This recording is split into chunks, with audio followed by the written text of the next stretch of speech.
Hey guys, welcome to the Pirates podcast to be named later. My name is Chris Halicke. Joining me as always is José Negron, our Pirates beat writer at DK Pittsburgh Sports. And today we are going to change things up a little bit. We've been talking so much about the Pirates offseason and, Ryan O'Hearn and Brandon Lau coming in as the two new bats. And, we could sit here for 30 minutes and talk about Okamoto going to the Blue Jays and oh gosh, the Pirates didn't pay 4 years, $60 million. But what we could do, and what we are going to do instead, is we're going to just change topics for just a week. And we're going to look at the potential doom of baseball, at least in terms of whether the game's actually going to be played in 2027. Jose, you were at the winter meetings, and I'm sure that during the winter meetings, it didn't come up a lot.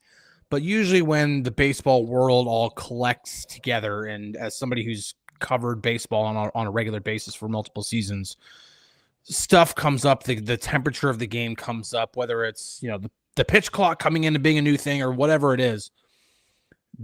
Certain topics will come up. Was there any kind of side conversation about oh God, another work stoppage is coming up? Because I remember when the CBA was about to expire last time, right before the lockout that happened, heading into the 22 season. I remember those kind of conversations happening, and how even that was right after the Rangers had signed Corey Seager and Marcus Semien and everything, and they did 4 press conferences all in a day, the day before, because they knew the next day they couldn't do anything because the players were about to be locked out. Right. What were the conversations like in Orlando? Are people expecting this to just happen? Yeah. I think that it was strange because I want to say, and I couldn't remember exactly, but last year I remembered Rob Manfred actually having a time where he had a scheduled press conference, just to talk about the game, just the status of the game, like you mentioned, pitch clock, the different aspects that were changing within the game. And there wasn't that didn't happen this year, which I don't know if that was on purpose or if they just are it's just, it can't happen. I don't know. Yeah.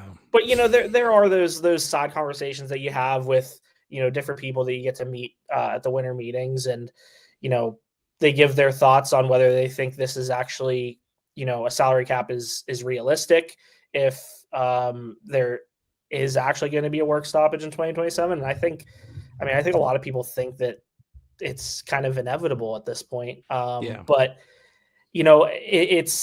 I guess it depends on who you talk to. But yeah, any conversations I really had was a lot of people who thought that, there's probably not going to be baseball in 2027 because of, just it doesn't seem like this is something that any player wants to see. They don't want to see something like this implemented.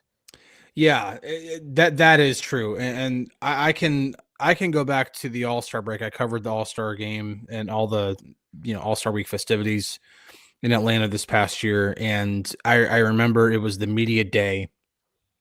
Where all the players are available. They all sit in their little boxes, or their little tables with their name behind them and everything. And at first it's the one league's team, and then the next league's all-stars come in, and there's this little gap between. It's not long, but you find different people doing different interviews, and one of them I found, or I didn't find, I just happened to walk up on and eavesdropped a little bit on an interview with Scott Boras, and work stoppage stuff, salary cap stuff was coming up, and I'm hearing him answer questions, and I understand what his job is. His job is to get his clients the most amount of money, but the garbage that is just spewed about the salary cap and the myths about the salary cap, I think what the goal that I at least want to try to do with an episode like this is, to not try to make any kind of predictions of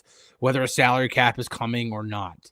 I do think that if the owners truly, truly are emboldened enough to stick together and to fight for a salary cap, we won't see baseball in 2027. If they are really going to fight for it, the players are prepared to go on a lengthy work stoppage to fight against it.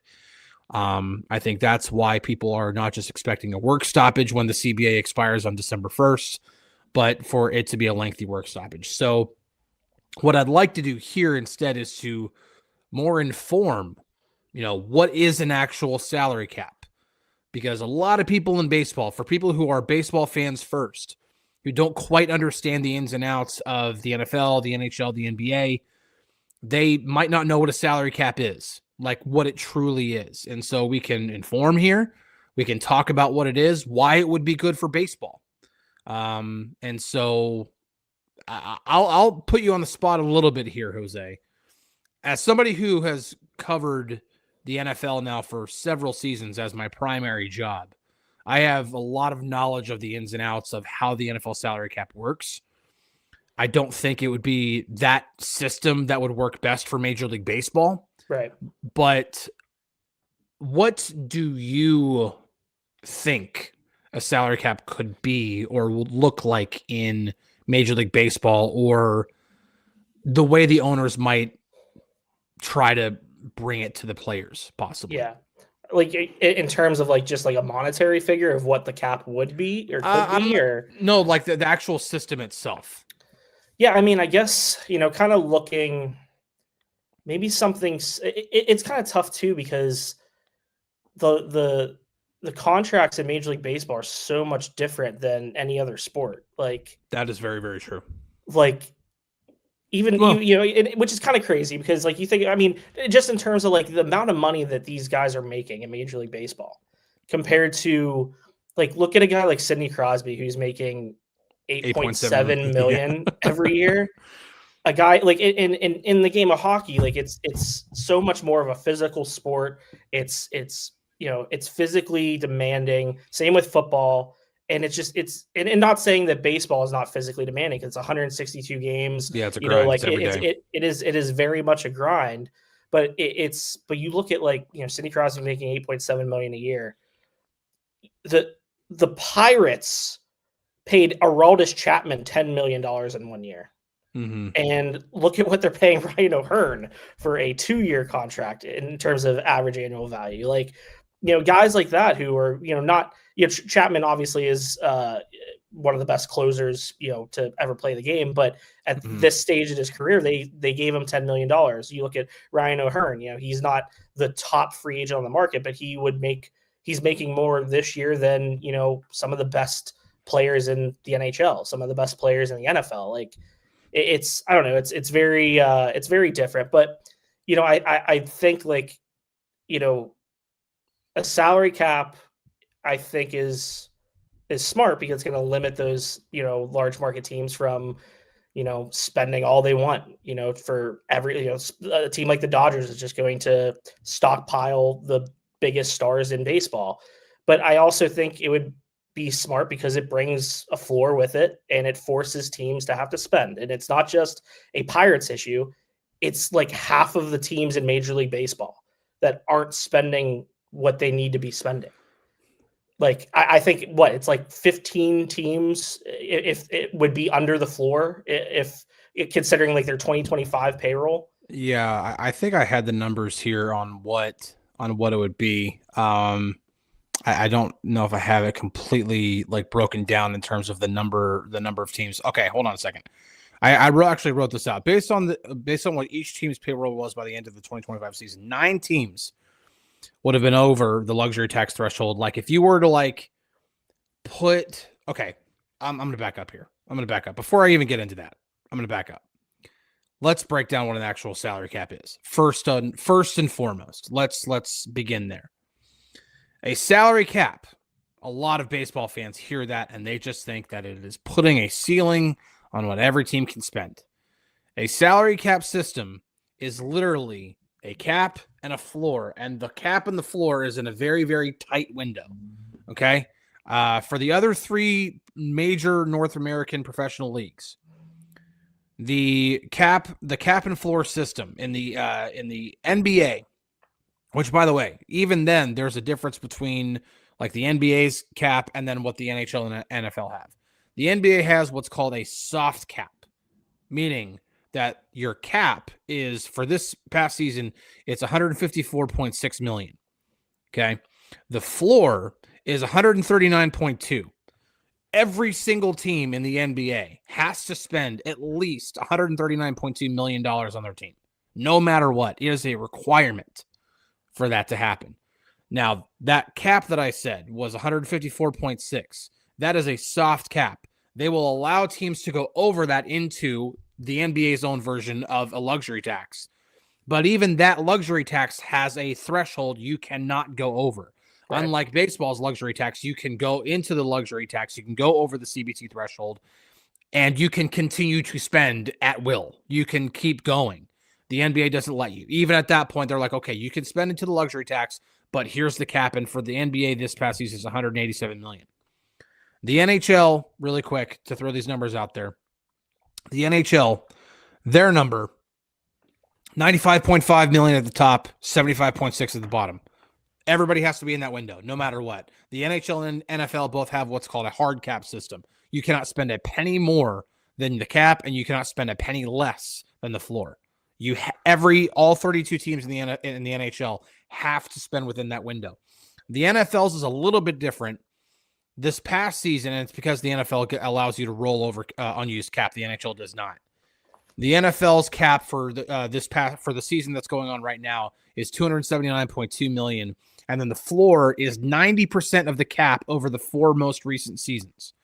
And again, the reason why they do it that way is because NFL teams, each individual cap is not the same. It starts at that number I just gave, but whatever they roll over from the previous season, you add on to that, and that gives you more cap space.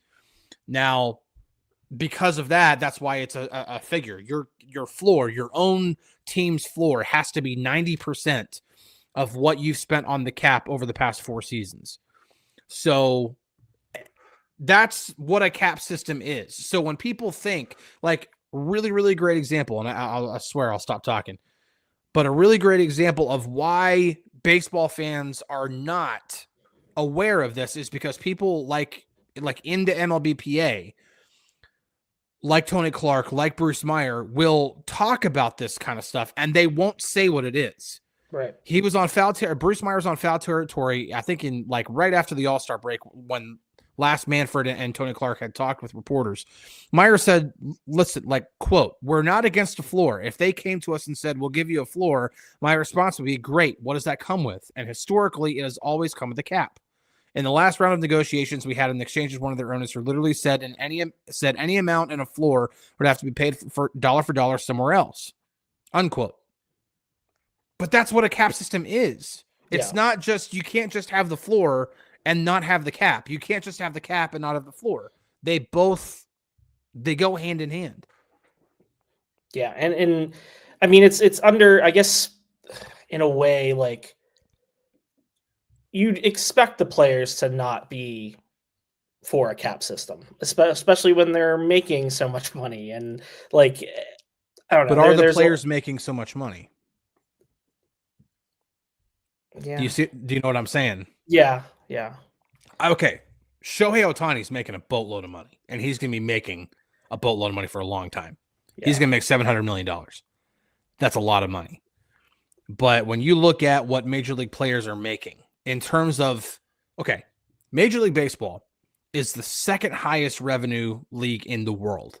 Like, they bring in more money than any other league in the world except for the NFL. Yet, their revenue sharing is the lowest of all of the sports. So their players, I'm not talking about Shohei Ohtani and all the stars at the top. I'm talking about all the players who are represented by the union stand to make a larger piece of the pot, a larger part of the pot in an expanded revenue sharing. And if you're wondering how the floor is paid for, how are all the teams able to spend in this cap and floor system? It's through expanded revenue sharing. Yeah. That's how it's paid for. And that's why, like, the way I put it, like, whenever I've like been mapping all this out, and you saw the day that I started mapping all of it out, and you knew I was going berserk because I looked like probably Bruce Almighty typing in when he's answering all the emails in the movie. if like Major League Baseball would have like a similar system to the NBA, like the cap for this past season would have been like in terms of percentage, the cap for this past season would have been 180.5 million. And you're like, wow, that's way too low. But like everybody else would have had to been at least 162.4 million. 15 teams would have been under that floor this past season. 15. Yeah. I mean, just look at the teams that were under 100 million, let alone getting up to 160 million. You're talking about bringing half of the teams in Major League Baseball up to at least 162 million. If you just did things the same exact way the NBA would have done, which, by the way, the revenue sharing in the NBA is, I believe, 50%. And that's not what Major League players get. It's just not. I guess I'm not. Yeah, I didn't. In terms of me, like saying like, oh, players wouldn't want it. I guess the superstar players who are, going to earn $300 million, or the Shohei Ohtani types, like those types of guys who are in the elite category, Juan Soto, like those guys who are in for big money, like those guys who have those smaller contracts are definitely like it definitely would benefit them. So I get what you're saying there. And I don't think it's an accident that whenever Rob Manfred was going on his little tour that he was doing, and there was a report about whenever he met with the Phillies that Bryce Harper was the one to get up in his face and say, if you're going to talk about a cap, then get the bleep out of our clubhouse. Right. Harper is a star. He stands to make a lot of money and to get really big contracts. And other stars like him also stand to make a lot of money. And if teams, Paul Skeens is a really good example because he's still got 4 years of club control the way it's done right now, but he's not that far away from about to be getting a big contract. Like he's really not that far away because either the Pirates are going to be the team that gives it to him. The only way that happens is if a salary cap is actually implemented, and then they can afford to do it, or the Pirates trade him, and then whatever team acquires him most likely is the team to give him the big contract. But I'm curious to see where it goes. The last time baseball tried to implement a salary cap, it did not go well. The players went on strike. The World Series was canceled in 1994. It did serious damage to the game. Mm-hmm. And the only thing that really kind of saved it from that point was a steroid-fueled home run chase.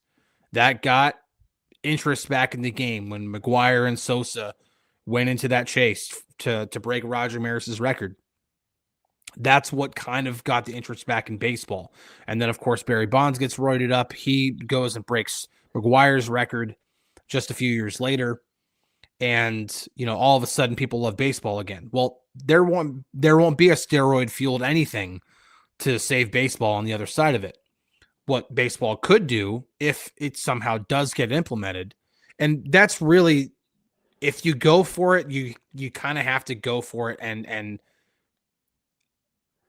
keep fighting for it until it actually happens, because the players are not going to take it easily. Like I said, if the owners really stick to it and they really fight for it, I don't expect there to be baseball played in 2027.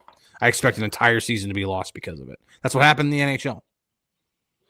And I think that the owner should push for it. I mean, it's something that I think would be beneficial to the game of baseball. I mean, that's just me in terms of,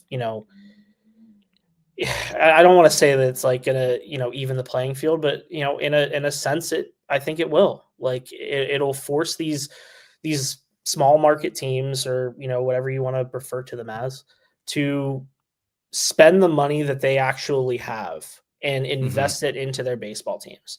And you're not going to see teams like the Pirates, the Guardians, the Rays, like these small market team. And listen, it's doable. You can have success as a small market team. We've seen it.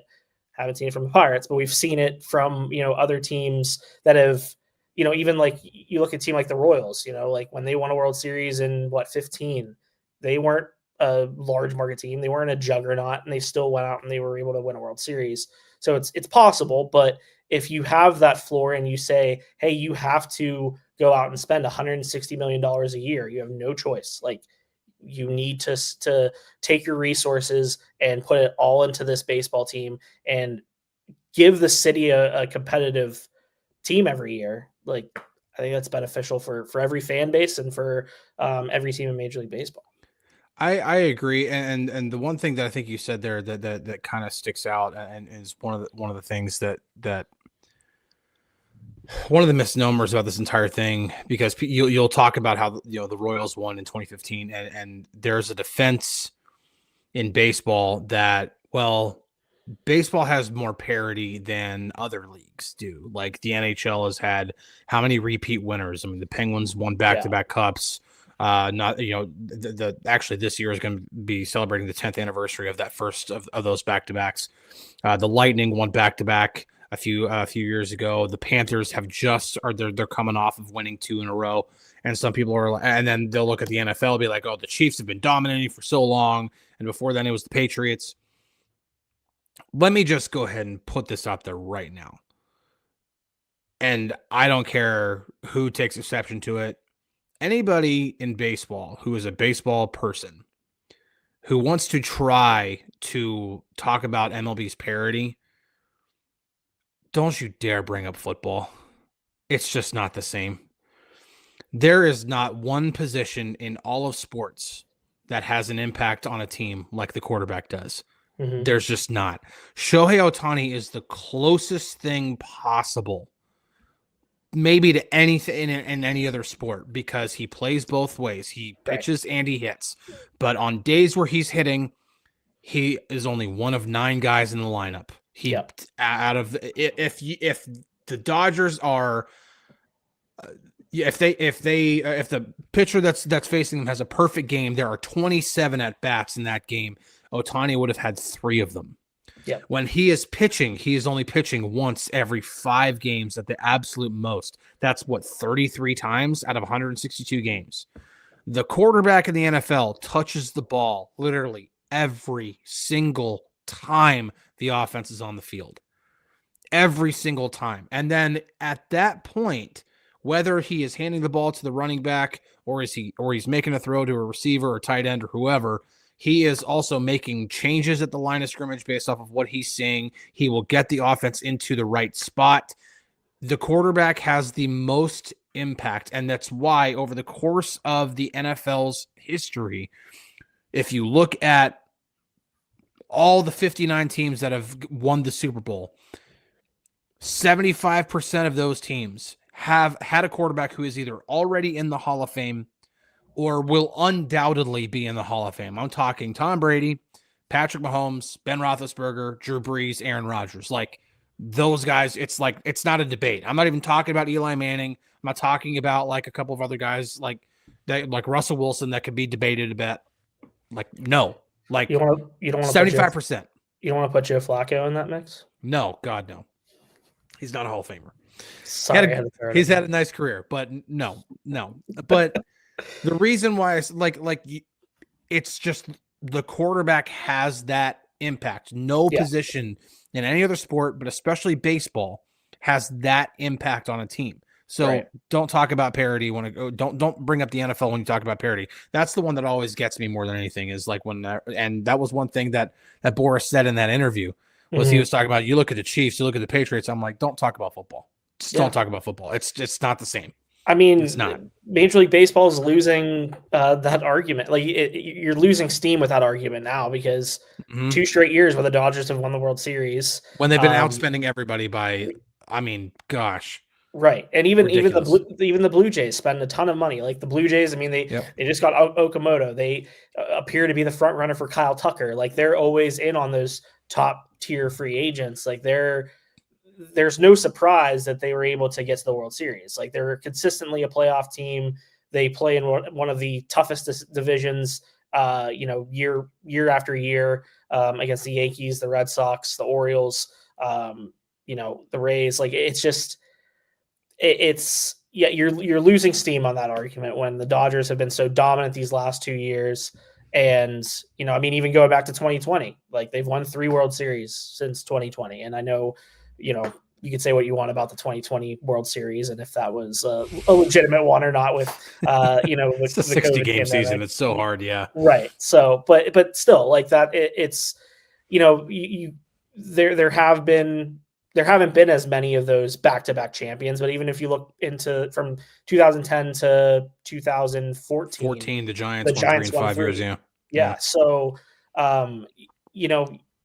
you do have some different names, winning championships. You mentioned the Royals, the Nationals won in 2019. So there have been some different champions, but I mean, yeah, like you said, it's not the same as the NFL, because if you have a good quarterback, that is the difference between you being a consistent a team that is consistently missing out on the postseason and a team that is in the mix every single year. Well, okay, so here's another really good example of why teams. Okay, so in the NFL, if a team, no matter who it is, drafts a quarterback, it doesn't matter if it was a first overall pick, 20th overall pick, doesn't matter. If that quarterback turns into, oh my gosh, we have a franchise quarterback. Any team in the NFL is equipped to build around that quarterback, because every single team has the ability to spend within a specific window. And if you manage your cap correctly in the NFL, because you get to roll cap over, you can create like ridiculous room to be able to sign players to build around that. When the Pirates get lucky and draft and happen to get the first overall pick to get Paul Skeens, what have the Pirates been able to build? Like, this has been the most we've been able to see the Pirates build around Paul Skeens right now. Now, they should have done more by now, and they could have. But let's just talk about that $160 million floor that I was just talking about. Like, if MLB magically had an NBA cap in 2025, could the Pirates really feasibly spend $160 million on payroll? No, they can't. They would be losing money if they did. But, and don't even talk about like trying to get even close to the CBT threshold, like to really spend with the other big boys. Like it's not feasible for them to do it. And that's the difference. Like, the Pirates are handcuffed until either Paul Skeens is going to go away because they can't afford to pay him, or a salary cap's implemented, and then they actually have a fighting chance, because then all 30 teams have a chance to have Paul Skeens, not just the team that happens to be lucky enough to get the first overall pick to draft him. That's really the difference, is that any team can get a quarterback, any team. Now, that the onus is still on being able to draft and develop, because unless you do get lucky, you have the first overall pick or whatever, like, you have to be, if you pick 14th in the NFL and you draft a quarterback, you better hope it's the right quarterback. You better hope you did, like what Denver did with Bo Nix. Like, they've done a great job of drafting, developing, putting him in a good system. He's executing well. Like, that's a good job of being able to do that. You still have to do that in baseball. You have to be able to draft and develop.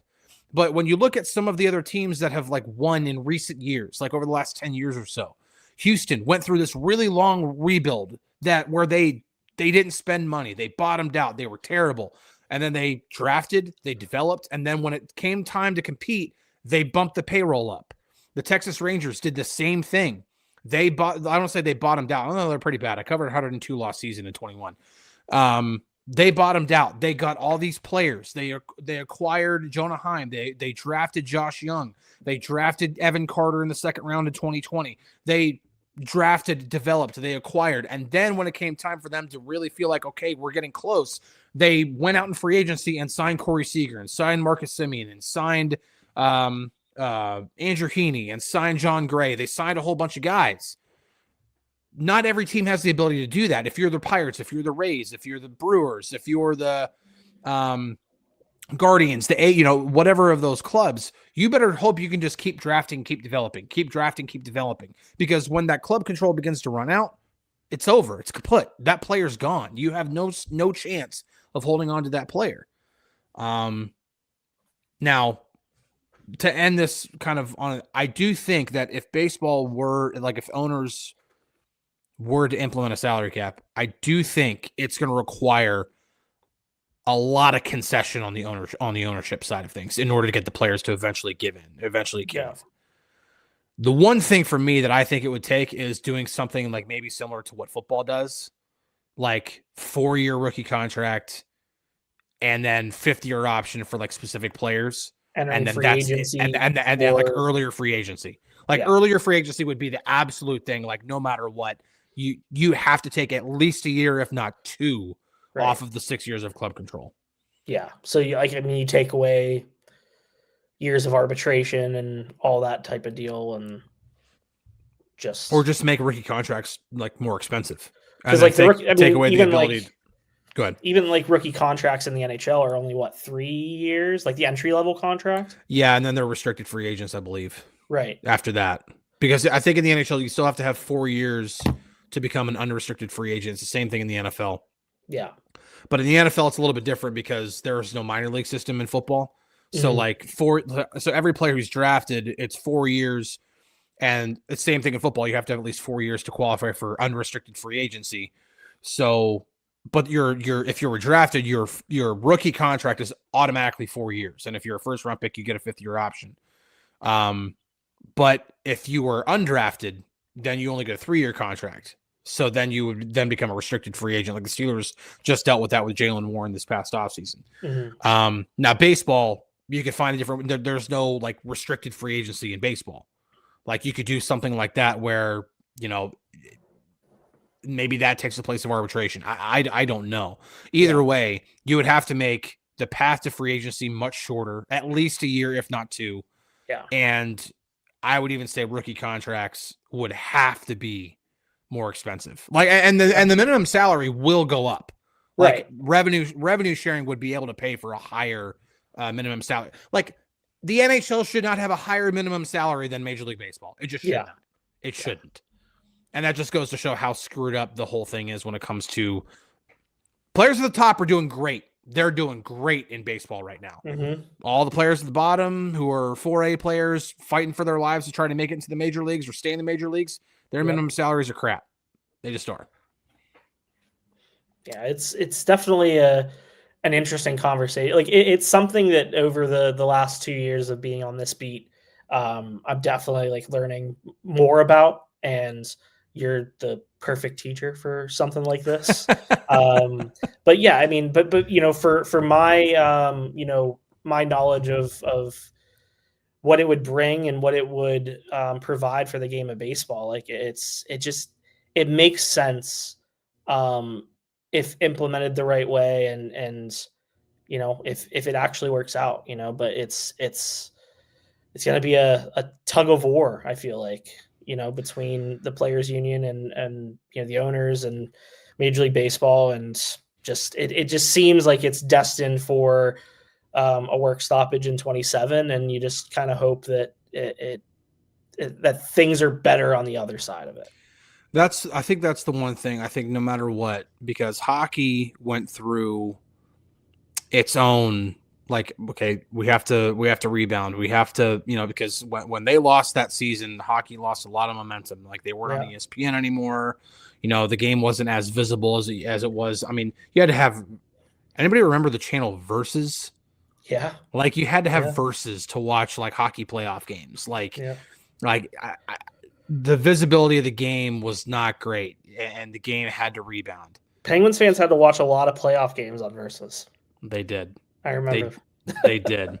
The game will have to recover. Yeah. And there's no doubt about that. But I think if you look at what happened with hockey, they have the work stoppage, they lose the entire season, and it takes a while. And even the first couple CBAs after that did not go well. Like the players in the league, like the players and the owners were not on. I mean, they had another shortened season, I think, on the very next CBA. I don't know, the very next one or the one after that. It was like 2012, I think, 2012 or 2013, when they had that shortened season. I think it was down to 48 games. It wasn't pretty. But then the last 2 or 3, it's been the last one they just did. They agreed on a new CBA with a year left on the current CBA. Like baseball people hear that and be like, "What?" Imagine that. I mean, when's the last time that happened in baseball? I can't even remember, honestly. All I'm thinking of when it comes to like most recent stuff with baseball, I covered the lockout after 21 heading into 22. It was not pretty. I was getting all kinds of information from the player side of things. This wasn't like the league feeding me stuff. My primary sources on that entire coverage was from the player side, and things were not like they were not happy at all. Yeah. And I don't expect the players to be happy this time around, especially if the owners really do like pull together and try to fight for it. So it's probably going to be ugly. No, we're not going to talk about the salary cap on this show all the time. We probably won't talk about it for a while, but definitely wanted to have at least an episode where we talked about it. You understand what a salary cap actually is, why it might be good for baseball. And, yeah, players at the top would be affected by it, but I think a lot more players would benefit from it. Either way, we'll be back next week, and we'll have more Pirate stuff to talk about, whether they make moves or not. We are getting closer, Jose, to actual spring training. Like, it's crazy to think about, but yeah, I know. We're not that far. It's January 5th. Like we're a little over. Yeah, we're a little over a month away from pitchers and catchers reporting. Usually like middle February. So yeah, like we're getting really close, and it's. I don't think it's like necessarily crazy, but it is in a sense like surprising to me that there are a lot of names still out there.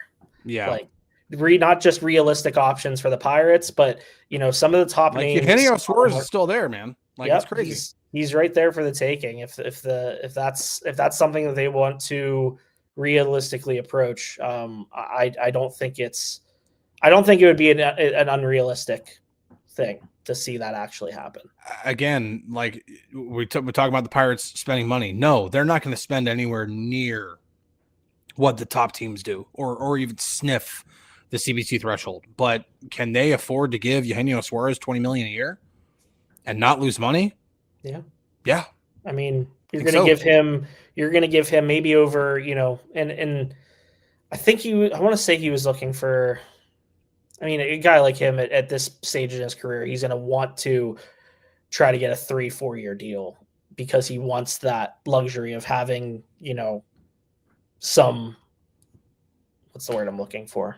I mean, you want some financial protection. You're at the end. I mean, you're getting near the end of your career. I mean, like back 9 of the career, the majority of his career is behind him. And so like understand that it's probably going to be the last time he gets a real opportunity to get a really good contract. It's going to require some money, and the Pirates would probably again have to overpay in order to get that guy. I'm not saying they can't, and I'm not saying that they have to have a salary cap in order to add players like that. But but imagine what they could do with. And that's the other part of it. And I think that's the part, when Tony Clark and Bruce Meyer talk about how it's institutionalized collusion, that it's not real competition. I'm like, I don't know. You put 30 teams with an ability to all compete against each other as opposed to 12 to 16 teams being able to compete against each other. Again, if you would have put the NBA system salary cap in Major League Baseball in 2025, 15 teams would have been below the floor. That's half the league.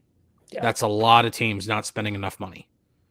That's just, and some of those teams being way below that number, way below. Yeah, proof that it's not just. I mean, the Pirates were 27th in payroll. I want to say, like I'm just going off the top of my head. They spent $89 million.